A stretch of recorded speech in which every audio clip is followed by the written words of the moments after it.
Hi, my name is Bob Hill, and I'm the president of the Church of Scientology Mission of Riverdale at 308 Broadview Avenue in Toronto. Today's Sunday service, surprisingly enough, is on the principle of right and wrong. When making a decision about something, do you ever wonder what is right and what is wrong? Well, today's sermon, it's based on the writings by L. Ron Hubbard in the book, The Introduction to Scientology Ethics. Now, before I get into the main sermon, it's important to break down and understand what the different areas in life are that one is seeking to survive in. These are called dynamics. Now, a dynamic is an urge or a thrust or a motivation. In Scientology, we break it down into 8 parts.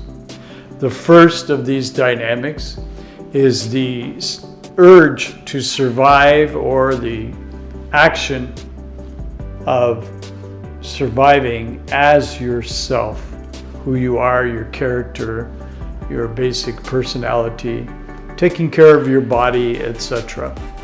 That's the first dynamic.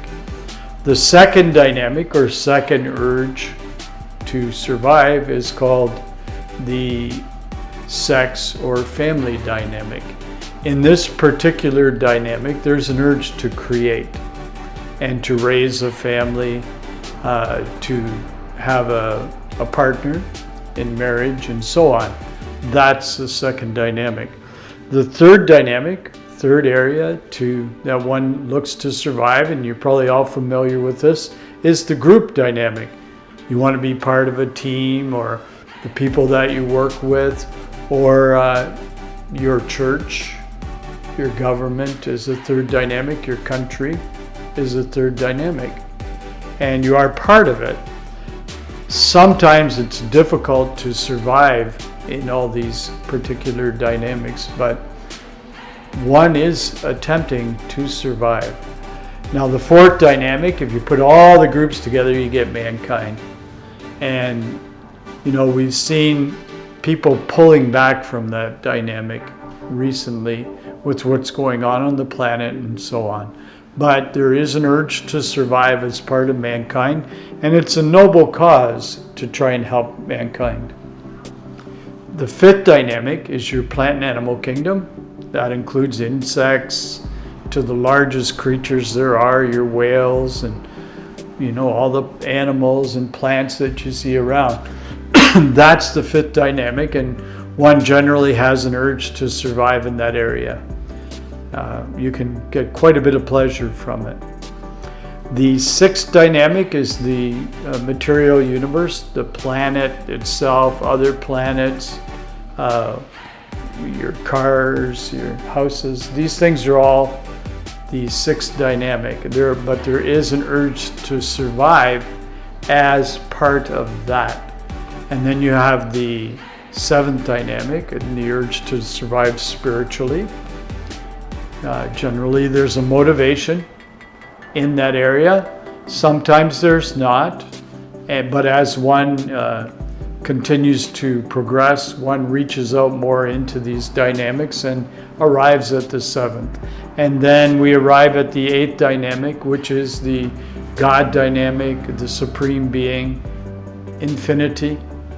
And generally, or in some cases, there's an urge to survive as part of that dynamic. So it's important to understand that there are 8 of those subdivisions of life, and they're called dynamics. Now, when we talk about right and wrong, we talk about it's not necessarily easily definable for everyone. Now, it varies. Right and wrong varies according to moral codes and disciplines. And what that means is you have a certain moral code in societies, such as in our society here, don't steal. If one steals, that's considered wrong. If one harms another individual physically, that's considered wrong. So, and one would not be doing right.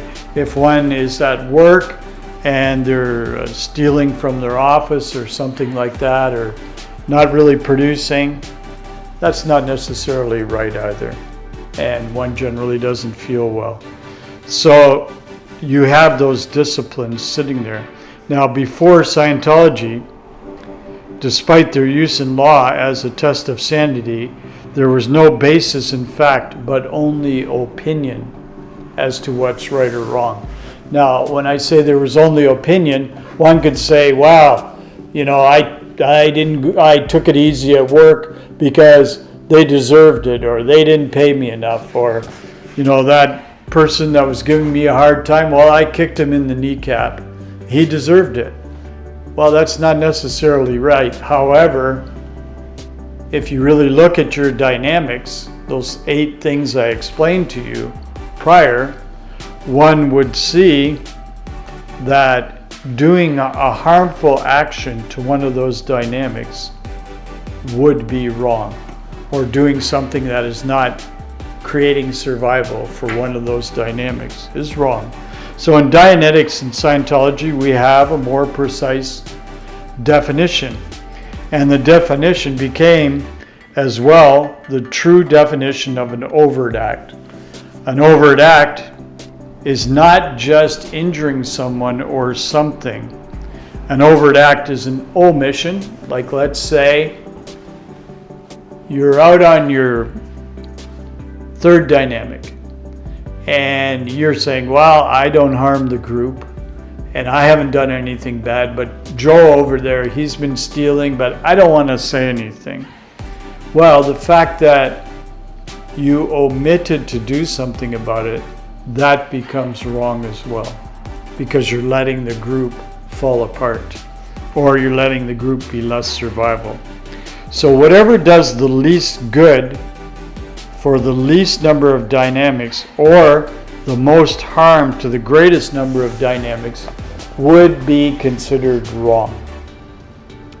And so try and look at your life in terms of those 8 dynamics: self, the family, the marriage, the group, the parents, the children, the groups, mankind, plant and animal kingdom, the physical universe as you see it, the spiritual universe, and God. And so when you're trying to determine for yourself what's right or wrong, look across those dynamics.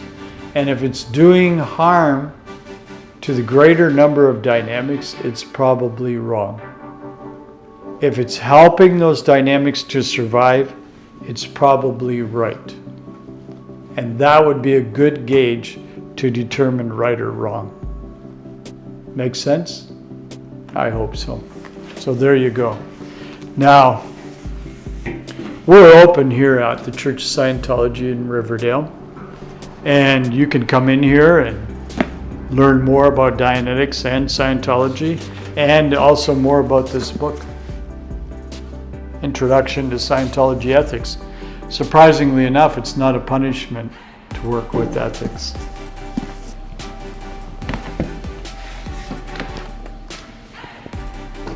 I'm going to now read to you the prayer for total freedom. The prayer for total freedom, if followed, would also give you a good gauge on what's right and what's wrong. And because this prayer encompasses the dynamics as I explained them to you. So here we go. May the author of the universe enable all men to reach an understanding of their spiritual nature. That's an interesting point, isn't it? So we want people to reach an understanding of their spiritual nature. Is that right or wrong? You can answer the question yourself. Obviously, it's right. May awareness and understanding of life expand so that all may come to know the author of the universe. Remember, we talked about God and the 8th dynamic, the supreme being infinity. Well, wouldn't it be good to have your awareness come up so you can gain more of an understanding of the author of the universe and infinity and get a hold of it. And this is an interesting point for you personally, and may others also reach this understanding, which brings total freedom. So getting more understanding will give you more total freedom. At this time, we think of those whose liberty is threatened, of those who have suffered imprisonment for their beliefs, of those who are enslaved or martyred, and for all those who are brutalized, trapped, or attacked. See, we're looking at man now, and we're saying, if their liberty is threatened, maybe we should look at that and consider doing something about it.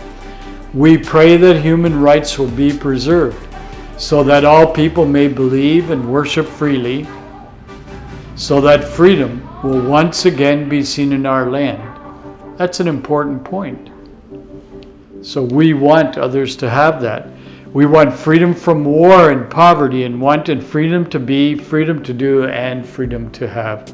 Freedom to use and understand man's potential, a potential that is God-given and God-like.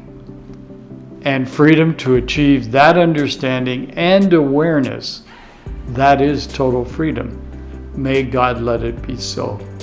Thank you for listening to the sermon today, and I invite you to come down and visit us. See you next week.